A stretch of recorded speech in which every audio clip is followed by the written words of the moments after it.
लेकिन आप कभी मारवाड़ियों को देखो, वो एक दुकान लेगा, सबसे पहले एक दुकान से वो इतना पैसा कमा लेगा कि 5 घर खरीद सकता है। लेकिन आप एक घर खरीद के उससे एक दुकान भी नहीं बना सकते। आपकी गर्लफ्रेंड आपको छोड़ के चली जाती है, जब तक आपके साथ हो तो कोई कदर नहीं है, हैं? दूसरे पर नजर, दूसरे पर डोरे डाल रहे हो, दूसरे को देख रहे हो, दूसरे पर ताड़ रहे हो।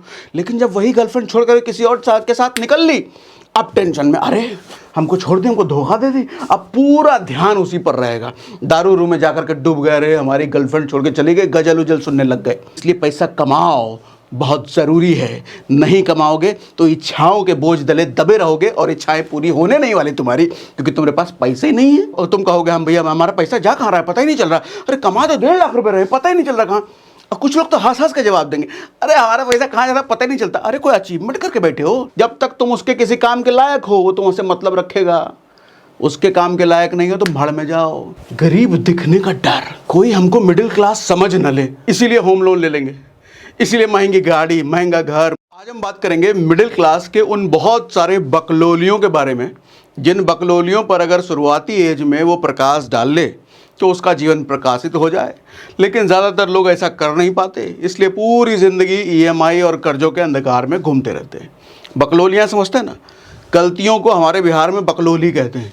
तो उन्हीं गलतियों की आज हम बात करेंगे। क्या गलती अगर वो नहीं करे तो मिडिल क्लास से निकल करके रिच क्लास में जा सकता है, जो बहुत सारे लोग जाते भी हैं। लेकिन बहुत बड़ा तबका, जो सबसे बड़ा नंबर है, वो कब मिडिल क्लास से निकल के पुअर क्लास में चले जाते हैं उन्हें पता ही नहीं चलता। वो कौन सी ऐसी गलतियां हैं, जरा विस्तार से समझने की कोशिश करते हैं। देखो भैया, पहली गलती है प्लीजर नाउ पेन लेटर। कहने का मतलब ये है कि हम मिडिल क्लास जो होते हैं ना, अभी आनंद चाहिए, अभी मज़ा चाहिए। कष्ट है तो बाद में, अभी नहीं, अभी तो मज़ा दे दो भैया। अभी एक हुआ क्या, हमारे ऑफिस में हमने एक एम्प्लॉई बेनिफिट स्कीम लॉन्च करी, और जिस स्कीम का मुझे अंदाज़ा था लोगों को बताएंगे तो लोग खुश हो जाएंगे, एकदम मज़ा आ जाएगा, उनको ऐसा वाला फीलिंग आएगा। लेकिन हुआ इसका जस्ट अपोजिट, लोग दुखी हो गए। स्कीम क्या थी जानोगे? स्कीम ये थी कि हमने कहा, चूँकि हमारे ऑफिस में ज़्यादातर लोग यूथ हैं, और यूथ का हमें पता है ये कहीं इन्वेस्टमेंट करते नहीं है, पैसा उड़ाते रहते हैं। तो हमने कहा कि भैया एक काम करो, अपनी सैलरी का 10% हर महीना कटवाओ, और साल के अंत में जब फाइनेंशियल ईयर एंड हो रहा होगा उस वक्त कंपनी आपको अपनी तरफ से 20% ऐड करके, आपके टोटल जमा अमाउंट में से 20% ऐड करके आपको देगी। हमने कहा एफडी में भैया इतना नहीं मिलता, स्टॉक मार्केट में इतना नहीं मिलता, म्यूचुअल फंड में इतना नहीं मिलता, लोग तो पागल हो जाएंगे ये सुन के, 20% मिल रहा है सालाना। लेकिन लोगों का रिएक्शन क्या था मालूम? सर 20% तो साल भर के बाद मिलेगा, लेकिन 10% सैलरी अभी कट जाएगा। नहीं नहीं सर, लोगों का जब रिएक्शन मैंने ये देखा, मेरा दिमाग उड़ गया। मैंने कहा 20% अगर मुझे कोई दे दे तो मैं अपनी आधी कमाई उसको सौंप दूं, आधे से ज़्यादा उसको सौंप दे दूं, अगर 20% मुझे मिल जाए तो। इनको मिल रहा है, मैं सामने से बता रहा हूं, नहीं चाहिए सर। मालूम क्यों? उनको वो जो लाइन अभी उन्होंने बोला, 20% तो साल के अंत में मिलेगा, अभी मेरा 10% पैसा कट जाएगा। उनको ये नहीं दिख रहा कि भैया सेविंग भी हो रही है, इन्वेस्टिंग भी हो रही है, तुमको रिटर्न मिलेगा साल भर बाद मोटा। वो तो बाद में ना सर, वो तो बाद में, अभी का क्या, अभी तो 10% कट जाएगा ना। मिडिल क्लास में ज़्यादातर लोगों का ध्यान अभी के कंडीशन पे रहता है। भैया अभी क्या, आईफोन चाहिए तो अभी, मजा चाहिए तो अभी, कपड़ा चाहिए तो अभी, बात का सोचेंगे ना, अरे बाद में तुम गरीब हो जाओगे देखेंगे, बाद में तुम्हारे पास कुछ नहीं बचेगा देखेंगे, आज का अभी का। तो इसीलिए भैया middle class want to become like rich, look like rich, but can't think like rich. क्योंकि रिच लोगों की जो सोच है वो बड़ी पेनफुल होती है, क्योंकि अमीर माइंडसेट जो होता है हमेशा कल के बारे में पहले सोचता है, आज का बाद सोचता है। वो कल की प्लानिंग पहले करेगा, उसके हिसाब से आज की प्लानिंग करेगा। लेकिन हमारा मिडिल क्लास आज पहले, कल भाड़ में जाए, कल देख लेंगे, कल किसने देखा है, बेवकूफ़ कहीं के। अब तीसरी बात, गरीब समझे जाने का डर। ये मुझे लग रहा है गरीबों का सबसे बड़ा डर है कि उनको कोई गरीब ना समझ ले। ये समझना बड़ी मज़ेदार चीज़ है। गरीबों का सबसे बड़ा डर क्या है कि उनको कोई गरीब ना समझ ले। अरे साले तुम तो पहले से गरीब हो, तुमको समझ मिलेगा तो क्या होगा। आज देखो दिक्कत क्या है, स्टेटस का दौर है सर। इस डर की वजह से they buy more and remain real poor. हमको कोई गरीब समझ ना ले, औकात है 20,000 के फ़ोन खरीदने की, लेकिन लाख रुपए का आईफोन लाएंगे, कहे कि हमको कोई गरीब ना समझ ले। औकात है 1.5 लाख की बाइक खरीदने की, लेकिन खरीद के लाएंगे 6 लाख रुपए का कार, कहे हमको कोई गरीब ना समझ ले। औकात है 1,000 रुपए का जूता पहनने के, लेकिन 5,000 का एडिडास का जूता खरीद के लाएंगे, कहे हमको कोई गरीब ना समझ ले। अरे गरीब नहीं समझ लेगा तुमको ये सब करके, लेकिन उल्टा तुम और गरीब बन रहे हो बच्चे, और गरीब बन रहे हो। ये नहीं दिख रहा है? पैसा नहीं है लेकिन क्रेडिट कार्ड घुसाने में एकदम जरा भी, लगाओ क्रेडिट कार्ड, पैसा नहीं लगाओ क्रेडिट कार्ड, और वो भी क्रेडिट कार्ड भी फुल हो गया, कोई नहीं, एक लोन लेकर के क्रेडिट कार्ड को पे कर देंगे। ये क्रेडिट कार्ड से उसका बिल पे करेंगे, वो क्रेडिट कार्ड से उसका बिल पे करेंगे, इंटरेस्ट पे इंटरेस्ट हर महीने भर रहे हैं। शुरुआत में तो बहुत मजा आता है, 2-3 साल बाद पता चलता है अरे कहाँ फंस गए, हम तो निकल ही नहीं पा रहे हैं, सारा पैसा हमारा EMI में जा रहा है, सारा पैसा हमारा इंटरेस्ट में जा रहा है। क्यों? गरीब दिखने का डर, सबसे बड़ी डर, सबसे बड़ा डर। कोई हमको मिडिल क्लास समझ न ले। मैं मिडिल क्लास हूं तो सही, खुद को पता तो है, लेकिन किसी को पता न चल जाए, इसीलिए होम लोन ले लेंगे, इसीलिए महंगी गाड़ी, महंगा घर, महंगा सब कुछ, महंगा महंगा महंगा महंगा महंगा। अरे चचा तुम, रिच माइंडसेट इन्वेस्ट मोर, क्योंकि उन्हें यह डर नहीं होता। अमीर माइंडसेट का आदमी इन्वेस्ट करने पर दिमाग लगाता है। पैसा अगर है तो किधर धंधे, उसको डर नहीं है ना। क्या समझना है? गरीब समझोगे, समझ ले, मेरा क्या उखाड़ लोगे? मेरे को गरीब समझ रहे हो तुम, अपने मन में समझ रहे हो। साल भर बाद देख लेना, 2 साल बाद मिल लेना, 3 साल बाद मिल लेना, तुम्हारे से डबल वेल्थ बना के लाएंगे। उसको परवाह ही नहीं कौन क्या सोच रहा है, उसको सिर्फ ये परवाह है कि भैया मेरे को धंधा बनाना है, मेरे को पैसा बनाना है, वेल्थ बनाना है। लेकिन गरीब आदमी, मिडिल क्लास, क्या ये मेरे बारे में क्या सोच रहा है, वो मेरे बारे में क्या सोच रहा है, वो मेरे बारे में क्या सोच रहा है। अपना परिवार गड्ढे में जा रहा है, अपना परिवार कर्जे में डूब रहा है, वो दिख ही नहीं रहा है, लेकिन वो क्या सोच रहा है वो पहले आएगा। अरे इतना लोगों के बारे में थोड़ा ही सोचते हैं। एक बात समझ लो चचा, आदमी ना माचिस की तीली जलाने के बाद तब तक ही उस तीली को हाथ में रखता है जब तक मोमबत्ती ना जल जाए। मोमबत्ती जैसे जल जाता है उस तीली को उठा के फेंक देता है। ऐसे ही सामने वाला आदमी ना वो तब तक देख रहा है जब तक तुम उसके इस्तेमाल के लायक हो, जब तक तुम उसके किसी काम के लायक हो वो तुमसे मतलब रखेगा।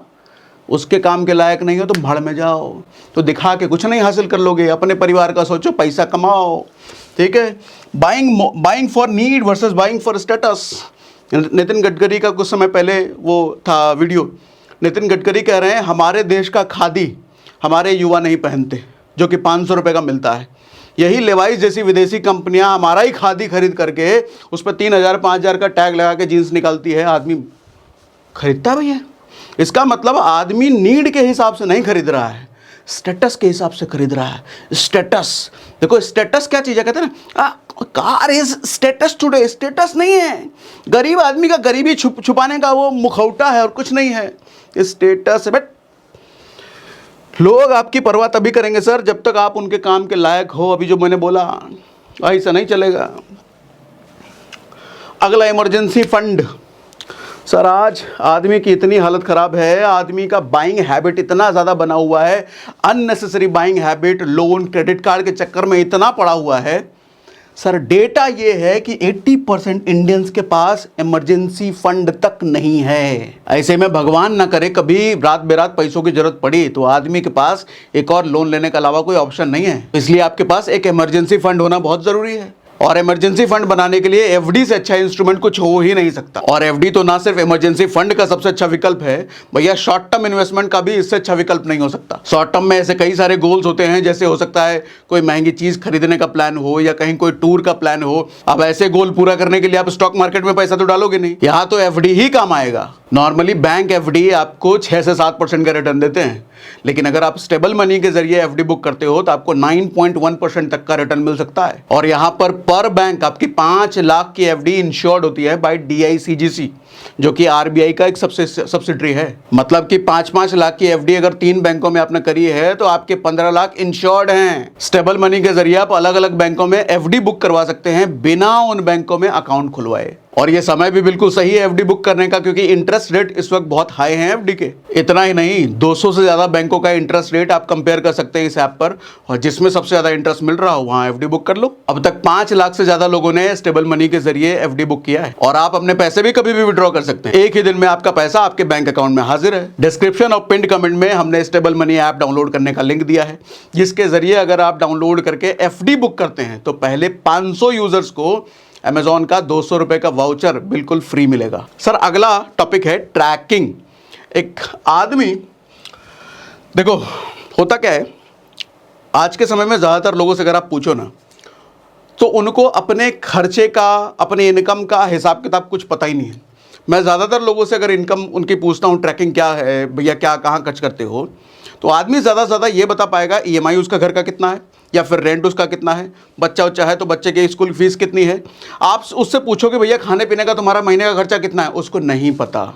आप उससे ये पूछ दो कि भैया तुम्हारे लोन कितने हैं, एक आध मोटा मोटी लोन बता देगा, जो छुटकाऊ मुटकाऊ क्रेडिट कार्ड वाला लोन चल रहा होगा उसको नहीं पता।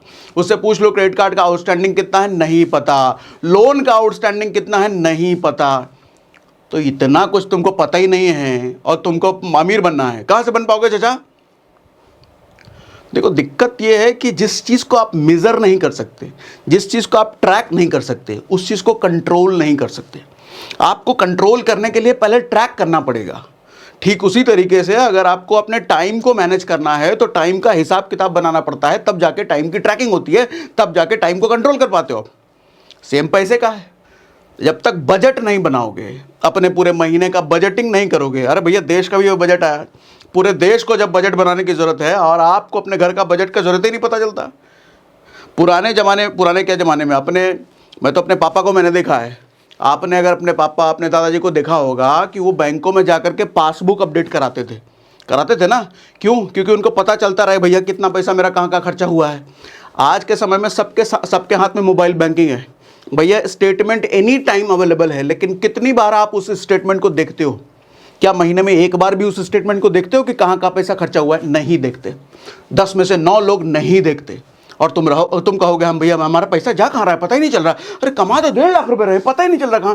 और कुछ लोग तो हंस के जवाब देंगे, अरे हमारा पैसा कहाँ जा रहा पता ही नहीं चलता। अरे कोई अचीवमेंट करके बैठे हो, ये शर्म की बात है। तुम्हारा पैसा इतना कमा रहे हो भैया, 1.5 लाख 2 लाख रुपये महीना कमा रहे हो, लेकिन तुमको पता ही नहीं चल रहा तुम्हारा पैसा कहाँ जा रहा है। ये शर्म की बात है, हंसने की बात नहीं। हंस के आदमी जवाब, अरे हमारा पैसा कहाँ जा रहा है पता। अरे बेवकूफ़ आदमी, बजट बनाओ चाचा। और अभी ये बजट, अभी कुछ दिनों पहले क्या हुआ, हमें एक वॉशिंग मशीन लेना था, तो मैंने वाइफ को बोला अरे अमेज़ॉन से ऑर्डर कर लो, ऑनलाइन घर पे आ जाएगा। लेकिन होता है ना घर की औरतों को, नहीं हम जाके लेके आएंगे, छू के देखेंगे हमारा कैसा होगा वॉशिंग मशीन।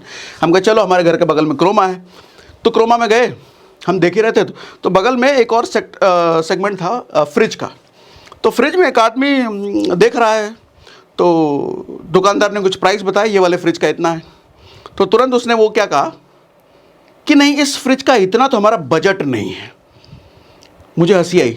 देखो उस आदमी को मैं मजाक नहीं उड़ा रहा, ऐसे बहुत सारे लोग हैं। लेकिन एक चीज़ समझिएगा, रियलिटी, जब आदमी ये कहता है कि मेरा बजट नहीं है, ये बड़ा सुनने में बड़ा अच्छा लग रहा है, बोलने में बड़ा अच्छा लग रहा है, लेकिन असली मीनिंग इसका क्या निकल रहा है पता है? मेरे पास पैसे नहीं है इतने खरीदने के लिए, मेरी औकात नहीं है इतने खरीदने के लिए। ये तो होता है, दुकानदार भी पूछता है सर आपका बजट कितना है, और आपको बुरा भी नहीं लगता, अच्छा मेरा बजट इतना है। और दुकानदार मालूम क्या पूछना चाह रहा है? दुकानदार कह रहा है तुम्हारी औकात कितनी है, पैसा कितना लेके आए हो जेब में, ये बताओ, अकाउंट में कितना पैसा बचा है जो ये खरीदने आए हो, ये कहना चाह रहा है। आजकल शुगर कोटिंग शब्दों का जमाना है। बजट कितना है, अरे नहीं औकात कितना है ये पूछ रहा है वो, बजट कितना है। देखो सर एक चीज़ क्लियरली समझो, 2 तरीके होते हैं ज़िंदगी जीने के, या तो पैसा इतना कमाओ कि बजट बनाने की ज़रूरत ही ना पड़े, या फिर बजट इतना टाइट बनाओ कि आपके खर्चे आपकी इनकम से पार जाएं ही ना। यही 2 तरीके हैं। लेकिन आदमी तीसरा तरीका चुना हुआ है, उसको पैसा भरपूर कमाने से मतलब नहीं है, उसको बजट भी नहीं बनाना है, अय्यासी में जीना है। कोई हमको गरीब ना समझ ले, ये आदमी की सबसे बड़ी उलझन है भैया। एक मिडिल क्लास की सबसे बड़ा पेन एरिया, सबसे मुश्किल काम क्या है, सबसे बड़ी दिक्कत और सबसे बड़ा टेंशन क्या है? कोई हमको गरीब ना समझ ले, कोई हमको मिडिल क्लास ना समझ ले। दिन रात इसी में झूल रहा है वो, इसीलिए और पैसा खर्चा कर रहा है कि गरीब ना समझ ले हमको कोई। अरे गरीब आदमी, तुम और गरीब बनते जा रहे हो इसी सोच में, यही नौटंकी कर करके, गरीब ना समझ ले। ठीक है जी, हाँ तो मैंने ये बता ही दिया आपको। अगला है सर, अच्छा ये बड़ा ध्यान से समझना, अगला है mindset with and without money. एक आदमी के पास जब पैसा नहीं होता तो उसका माइंडसेट कैसा होता है, और एक आदमी के पास जब पैसा होता है तो उसका माइंडसेट कैसा होता है। ध्यान से समझिएगा जरा, बहुत ध्यान से। सर माइंडसेट विद मनी, जिसके पास पैसा होता है रिस्क टेकिंग एबिलिटी होती है उसमें। जब आपके बैंक में पता है ना कि 6-7 महीना, 8 महीना, 10 महीना का मेरा खर्चा पड़ा हुआ है, आप अपने करियर में नया नया रिस्क लोगे। और जो आदमी नया नया रिस्क लेता है, हो सकता है उसका 2-3 रिस्क फेल हो जाए, 2-3 में घाटा हो जाए, लेकिन एक आध रिस्क अगर चल गया तो भैया उसकी किस्मत चमक जाती है। वही जिसके पास पैसा नहीं है सर, वो डरेगा रिस्क लेने से। अरे भैया अकाउंट में तो ये 10 ही दिन का पैसा बचा है, हम कहाँ से रिस्क ले लें, वो भी चला गया तो नहीं हम रिस्क नहीं लेंगे। उसके चक्कर में होता क्या, वो जहाँ रहता है वहीं रह जाता है, वो हिलता नहीं है अपनी जगह से। इसलिए चक्कर में वो ग्रोथ नहीं होता है। लेकिन चूंकि जो आदमी रिस्क लेता है वो ज़्यादा ग्रोथ करता है। रिस्क लिए बिना आदमी बढ़ सकता है कभी? सर जिसके पास पैसा होता है ना, उसका माइंडसेट इन्वेस्टमेंट का होता है, लेकिन जिसके पास पैसा नहीं होता है उसका बाइंग माइंडसेट होता है। समझिएगा, मेरा भी एक टाइम था जब पैसे नहीं होते थे ना, तो मन करता था अरे यार ये फ़ोन लें, ये लें, ये गाड़ी होना चाहिए, घर होना चाहिए, कपड़ा होना चाहिए, जूता होना चाहिए, यही सब दिमाग में चलता रहता था। फिर जब थोड़ा ठीक ठाक आने लग गया, ठीक ठाक होने लग गया, तो अब मन ही नहीं करता। अब सिर्फ ज़रूरत की चीज़ें खरीदते हैं, जिस चीज़ की ज़रूरत है वो खरीदेंगे, मन ही नहीं होता। तो मैं आपको समझाना ये चाह रहा हूँ सर, जब आपके पास इनफ मनी होता है ना, तो फिर आपका दिमाग चलता है कहाँ इन्वेस्ट करें। अब यही दिमाग चलता है कहाँ इन्वेस्ट करें, कैसे वेल्थ बनाएं, कौन से स्टार्टअप में लगाएं। अलग अलग स्टार्टअप से मीटिंग करते रहते हैं, कौन से स्टार्टअप में पैसा डालें जो कि अपना पैसा ये मल्टीप्लाई करके दे। यहाँ दिमाग चलता रहता है। लेकिन जब पैसा नहीं होता तो फिर इच्छाओं पे दिमाग जाता है। और इसमें कोई दोष नहीं है, हम सब ऐसे ही होते हैं, हम इंसान ऐसे ही होते हैं। कोई चीज़ की कदर हमारे को तभी होती है जब वो हमारे से दूर हो जाए या हमारे पास ना हो। वो गर्लफ्रेंड देखा होगा ना, जब आपकी गर्लफ्रेंड आपको छोड़ के चली जाती है, जब तक आपके साथ हो तो कोई कदर नहीं है, हैं? दूसरे पर नजर, दूसरे पर डोरे डाल रहे हो, दूसरे को देख रहे हो, दूसरे पर ताड़ रहे हो। लेकिन जब वही गर्लफ्रेंड छोड़ कर किसी और के साथ निकल ली, अब टेंशन में, अरे हमको छोड़ दी, हमको धोखा दे दी, अब पूरा ध्यान उसी पर रहेगा। दारू रूम में जाकर के डूब गए, रहे हमारी गर्लफ्रेंड छोड़ के चली गई, गजल उजल सुनने लग गए। ऐसा ही होता है। जब पैसा नहीं होता है तो चीज़ें खरीदने पर ध्यान होता है, बाइंग माइंडसेट बना हुआ रहता है। लेकिन जब पैसा हो जाता है तो आदमी बाइंग माइंडसेट छोड़ करके इन्वेस्टिंग में बारे में सोचता है, और पैसा मल्टीप्लाई कैसे हो वो सब सोचने लगता है। इसलिए पैसा कमाओ, बहुत ज़रूरी है। नहीं कमाओगे तो इच्छाओं के बोझ तले दबे रहोगे और इच्छाएं पूरी होने नहीं वाली तुम्हारी, क्योंकि तुम्हारे पास पैसे ही नहीं है। EMI से इच्छा पूरा करोगे, क्रेडिट कार्ड से पूरा करोगे, लोन से पूरा करोगे और दब जाओगे। इसलिए पैसा कमाओ। अच्छा, mindset with money sir, high confidence. Mindset without money, low confidence. Husband wife एक रेस्टोरेंट में जाता है, बढ़िया सा रेस्टोरेंट में, जहां वेटर भी अंग्रेजी बोलता है। बैठा, मेन्यू आया, मेन्यू को ताड़ा ऊपर से, 15 मिनट लगाया मेन्यू को ऊपर से नीचे तक खंगाल लिया पूरा। देखा कि अपने औकात में कुछ है नहीं, ज़्यादा से ज़्यादा कॉफ़ी आएगा। डिस्कस किया, सुनो यहाँ कॉफ़ी पी कर निकलते हैं, बगल वाले रेस्टोरेंट में खाना खा लेंगे। वेटर आया, sir order please sir, 2 coffee only, yes please, anything else sir, no. मुंह बिचका करके वेटर भी समझ जाता, अच्छा इस सरवा के खाए की औकात नहीं है, इसीलिए कॉफ़ी मंगा रहा है। वो डर में रहता है, वो ज़्यादा खुल के बात नहीं कर पाएगा। वेटर से भी डर रहा है, अरे वो अंग्रेजी में पूछ रहा है, तुम भी अंग्रेजी में जवाब, अंग्रेजी नहीं आ रहा है लेकिन बोलेगा अंग्रेजी में। अरे हिंदी में बोलो यार, बोलो उसको तुम्हारा खाना बहुत महंगा है, नहीं खाएंगे, हम जा रहे हैं बगल वाले रेस्टोरेंट में। ऐसा बोलने में क्या जा रहा है? नहीं, क्या सोच ले, गरीब ना समझ लेना हमको। सबसे बड़ा दिक्कत यही है, उस सर्वा हमको गरीब ना समझ ले, उसको पता ना चल जाएगा हम गरीब हैं। इसीलिए हम तो कुछ तो ऑर्डर करेंगे, उसको कॉफ़ी ऑर्डर करके निकल लें। कॉफ़ी पीने का मन नहीं है, लेकिन चूंकि वो गरीब ना समझ ले इसलिए कॉफ़ी पी के जाएंगे। अरे तुमको समझ गया वो गरीब, पता चल गया, इसीलिए तुम कॉफ़ी पियो। खाने का औकात होता तो तुम खा के जाते। अगला, भाड़ में जाओ वाला एटीट्यूड। ये बहुत बढ़िया एटीट्यूड है। ये एटीट्यूड मैं कैरी करता हूँ, ये एटीट्यूड मैं बहुत पहले से कैरी करता हूँ। ऐसे जिसके पास पैसा नहीं होता ना, वो बेगिंग एटीट्यूड होता है, भीख मांगने वाला एटीट्यूड। वो जिससे भी मिलेगा झुक के मिलेगा। कोई बहुत अमीर आदमी मिल गया, झुक के मिलेगा, और कोई पावरफुल आदमी मिल गया, तुरंत जाकर पैर छू लेगा। अरे तुम्हारा चचा लगता है जो पैर छू रहे हो उसका, क्या तुमको दे देगा पैर छूने से? भाड़ में जाओ एटीट्यूड होना चाहिए। सर जो आदमी आपको पसंद करता है उसके लिए तो बहुत बढ़िया बन के रहो, और जो आदमी आपको पसंद नहीं करता उसको बोलो भाड़ में जाओ। आपको कोई गरीब समझता है, बोलो भाड़ में जा। आपको कोई समझता है कि इसके पास पैसे ही नहीं है, भाड़ में जाओ। ये भाड़ में जाओ एटीट्यूड होना चाहिए। मैं तो यही कैरी करता हूँ, मुझे जो पसंद नहीं करता भाड़ में जा। मैं तो अपनी लाइफ में मस्त हूँ, मैं तो अपना काम जो कर रहा हूँ करूँगा। तू मुझे को गरीब समझ रहा, अमीर पर समझ रहा, मेरे को कोई फर्क ही नहीं पड़ता, मेरे को कोई फर्क ही नहीं पड़ता। भाड़ में जा। अगर तुम मुझे अच्छा समझते हो या मेरे से मिलना जुलना पसंद करते हो, मेरे से बात करना पसंद करते हो, वेलकम, आओ, गले लगाऊंगा, ऑफिस में बिठाऊंगा। मुझे पसंद नहीं करते, भाड़ में जा। और ये एटीट्यूड होना चाहिए हर किसी की ज़िंदगी में, हर किसी के लाइफ में। भाड़ में जाओ एटीट्यूड, लिख लो कहीं, दीवार पे लगा दो, भाड़ में जाओ एटीट्यूड होना चाहिए, भाड़ में जाओ एटीट्यूड। जिस आदमी की वजह से डर लग रहा है ना, ये आदमी क्या सोचेगा मेरे बारे में, भाड़ में जाओ। जिस आदमी के बारे में ये सोच रहा हो ना, ये मुझे कहीं गरीब ना समझ ले, भाड़ में जाओ। जो आदमी आपको ये समझ ले किसी काम का आदमी नहीं है, इससे बात करके मेरा क्या फायदा, भाड़ में जा तू, मुझे भी तेरे से बात नहीं करना। भाड़ में जा एटीट्यूड लिख लो दीवार पे, बहुत काम आएगा, जिंदगी में सफल हो जाओगे। ठीक है, अगला, इंस्टेंट अर्निंग बिग रिटर्न। भैया ये मिडिल क्लास वाले सोच वाले जो होते हैं ना, देखो मिडिल क्लास आदमी पैसे से नहीं मैं कह रहा हूँ, मिडिल क्लास इधर से, और जो मैं रिच कह रहा हूँ पैसे से नहीं कह रहा हूँ, रिच इधर से।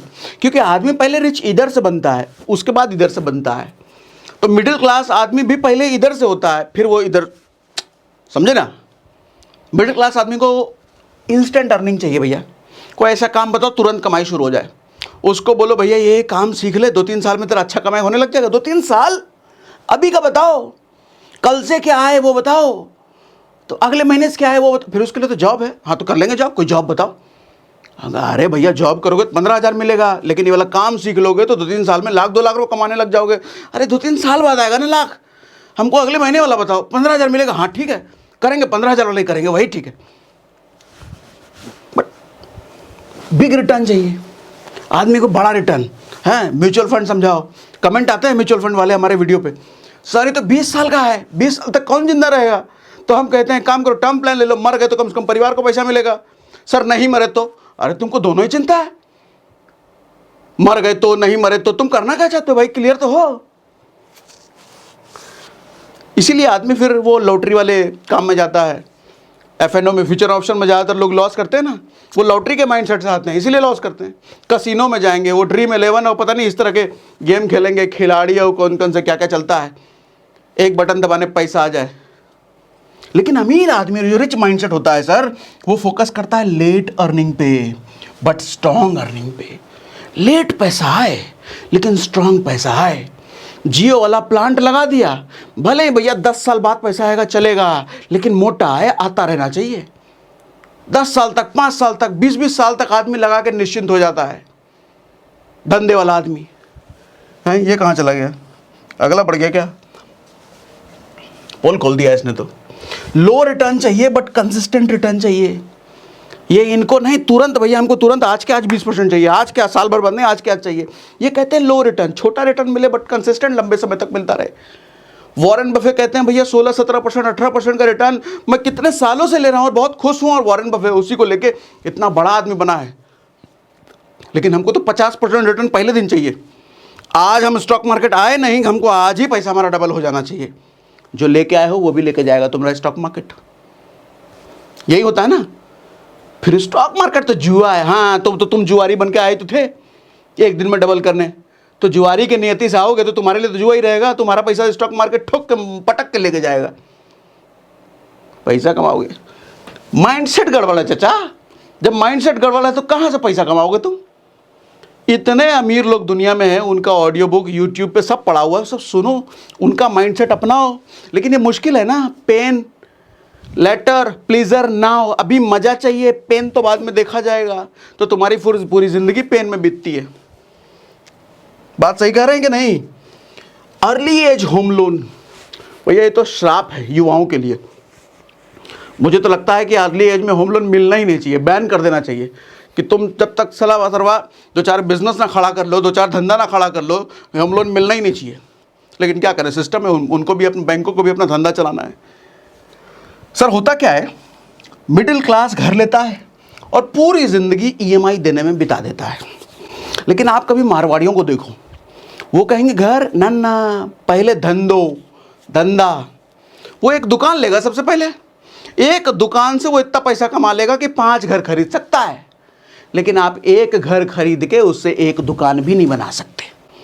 ये बात मिडिल क्लास को समझ ही नहीं आता, पल्ले ही नहीं पड़ता। पैसा आने लगा, अब तो घर लेंगे, सोसाइटी बन रहा है, स्विमिंग पूल है, क्लब है। अरे 400 एकड़ में क्लब है उसका, 4 एकड़ में क्लब है, तुमको क्या पता उसमें बुक कर रहे हैं फ्लैट। और 4 लोग अलग बताएगा, अच्छा वो 4 लोगों में से एक खड़ा होगा, वो आप ही की तरह, अच्छा उसने ले लिया, ठीक है मैं भी लूंगा। क्या पड़ रहा है, कितने का 2 BHK है, कितने का 1 करोड़, 1 करोड़ का 2 BHK। हाँ उसमें स्विमिंग पूल है ना, उसमें उल्टा हो के नहाएंगे हम, स्विमिंग पूल है। और उसके बाद फिर जिंदगी भर क्या करोगे, EMI, पैसा कहाँ जा रहा है पता ही नहीं चल रहा, सारा EMI में चला जा रहा है। होम लोन लेते वक्त नहीं सोचे थे सारा पैसा EMI में जाएगा, बेवकूफ़ कहीं के।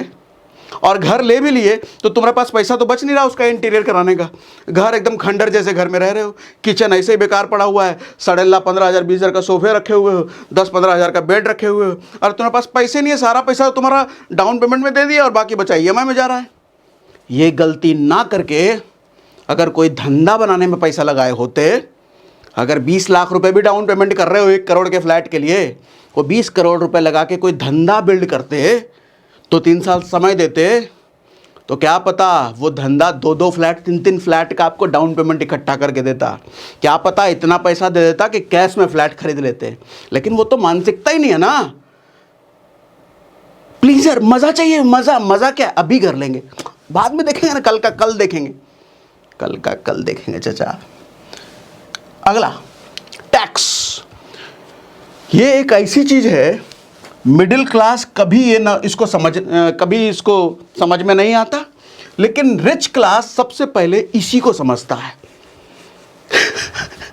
ना, बड़ी विडंबना।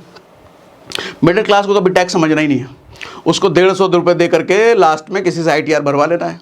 हमारा तो हो गया टैक्स का काम भैया, लेकिन अमीर आदमी सबसे पहले इसी का गणित समझता है। भैया कहाँ से हम टैक्स बचाएंगे, क्या क्या रूल है टैक्स बचाने का। वो अपना, कई सारे धंधे वाले लोग 0 टैक्स देते हैं। अमेजॉन ने, पता चला वो खबर आई थी ना, 0 टैक्स दिया है। सोचो अमेजॉन इतना बड़ा धंधे वाला, इतना कमाता होगा, 0 टैक्स भर रहा है, कोई इलीगल काम नहीं कर रहा, टैक्स के गणित को समझ रहा है, कहाँ कहाँ से पैसे बचाए जा सकते हैं। लेकिन आम आदमी को टैक्स खट्टी ही नहीं पता। भरवा लेंगे ना, मेरा CA 150 रुपये लेता है, भर। अरे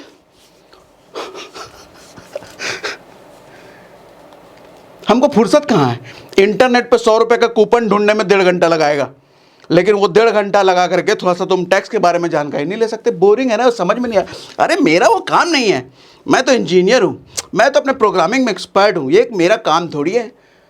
तो 100 रुपये का कूपन ढूंढना 1 घंटा लगा के तुम्हारा काम है? ये चपरासियों वाली हरकत कर रहे हो और तुमको अमीर बनना है। जो जरूरी है वो करो, ये टैक्स समझना ज़रूरी है। ना सिर्फ बहुत पैसा बचाओगे, कई सारे कमाने के तरीके भी ढूंढ लोगे अगर टैक्स को सही से समझो। मेरे से टैक्स का वीडियो चाहते हो क्या? चाहते हो ढंग से समझाऊं टैक्स, एकदम मिडिल क्लास के पर्सपेक्टिव से, एकदम सैलरीड आदमी के पर्सपेक्टिव से टैक्स को समझाऊं क्या? आप जानते हो मेरी एक्सपर्टीज क्या है, देसी भाषा में समझाता हूँ, एकदम देसी में। वैसा समझाऊं क्या टैक्स को? लेकिन कमेंट आएंगे तब। आप अगर कमेंट में बोलोगे, भर भर के कमेंट आएंगे, भर भर के कमेंट आएंगे कि टैक्स समझाओ समझाओ, एकदम देसी भाषा में सॉलिड वीडियो लेकर के आऊँगा टैक्स पर, जो कि हर आदमी, चाहे वो 5 साल 6 साल का बच्चा भी, उसको भी टैक्स समझ में आए ऐसा। लेकिन कमेंट आएगा तब, आपकी डिमांड हमारे को समझ में आएगी तब। और हाँ, जाते जाते स्टेबल मनी का डाउनलोड करने का लिंक हमने पिन कमेंट और डिस्क्रिप्शन में दे रखा है, वहाँ से डाउनलोड करके अपना FD बुक कर लेना। और ये जितनी गलतियाँ हमने बताई है, वो गलतियों को आज ही छोड़ो, नहीं तो मिडिल क्लास से कब सरक के पुअर क्लास वाली कैटेगरी में चले जाओगे, पता ही नहीं चलेगा। और लोग जा रहे हैं चाचा, आप अकेले नहीं हो, जा रहे हैं लोग। बचाओ अपने आप को।